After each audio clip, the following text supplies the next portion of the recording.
అట్లా నా లైఫ్లోకి వచ్చిన ఇద్దరు ఏంజల్స్, ఒకటి మా స్వప్నమ్మ, రెండు రోషన్. ఈ సినిమా ఈరోజు మొదలై పూర్తి చేసుకొని ఫినిష్ అవుతుందంటే ఒకటి మా స్వప్న గారి సంకల్పం, రెండోది రోషన్ నమ్మకం.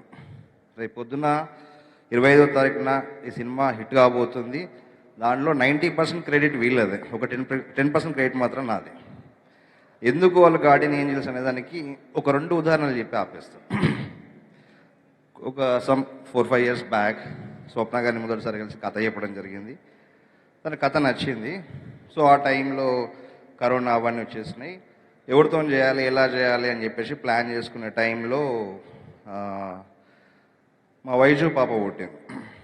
సరే, మా పాప పుట్టింది, బిజీ ఉంటుంది, ఒక 3-4 మంత్స్ మదర్హుడ్, మనల్ని పట్టించుకోలే, మనం వేరే పని చేసుకుందాం అని చెప్పేసి నేను అది ఆలోచిస్తుంటే కరెక్ట్గా బాగా గుర్తు, పాప పుట్టిన 2వ రోజుకి ఫోన్ వచ్చింది నాకు. మైట్ ఇంకా హాస్పిటల్లో ఉండుంటుంది. ఫోన్ చేసి, ప్రదీప్, ఆ సినిమా ఏమైంది, అదే మనం ఎవరికి చెప్పాలి, కథ విషయకి చెప్పాలి, వాళ్ళకి చెప్పాలి, ఇంకోరికి చెప్పాలి మాట్లాడుతున్నాం. సో నాకు అర్థం కాలేదు. అంటే తనకున్న ఒక మంచి కథను సినిమా చేయాలనే పిచ్చి, ఆ పిచ్చిలో ఒక 10% మనకున్నా కూడా నాకు తెలిసి నేను గ్రేట్ ఫిలిం మేకర్ అయిపోతా.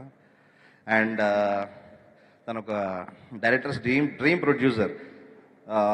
జనరల్గా మనం ఒక డైరెక్టర్గా పోయి ఒక ప్రొడ్యూసర్ కథ చెప్పినప్పుడు కథ చెప్పడం ఒకటి, ఆ కథకు ఏం కావాలి అని చెప్పి మళ్ళీ ఎక్స్ప్లెయిన్ చేసి అవి తెచ్చుకోవడం ఒకటి. మిగతా ప్రొడ్యూసర్తో అది కొంచెం కష్టం అవుతుంది. కథ చెప్పినప్పుడు వాళ్ళకు ఏం కావాలి అనేదాన్ని కూడా మళ్ళీ ఎక్స్ప్లెయిన్ చేయాలి. స్వప్న గారితో ఆ ప్రాబ్లం లేదు. ఆమె కథ చెప్పినప్పుడు డైరెక్టర్కి ఎక్కువ క్లియర్గా ఆ విజన్ అర్థమైపోతుంది. నాకు ఇది కావాలి, టెక్నీషియన్ కావాలి, ఇది కావాలి అడగాల్సిన అవసరమే లేదు. కథకి ఏం కావాలో అది ఇస్తుంది.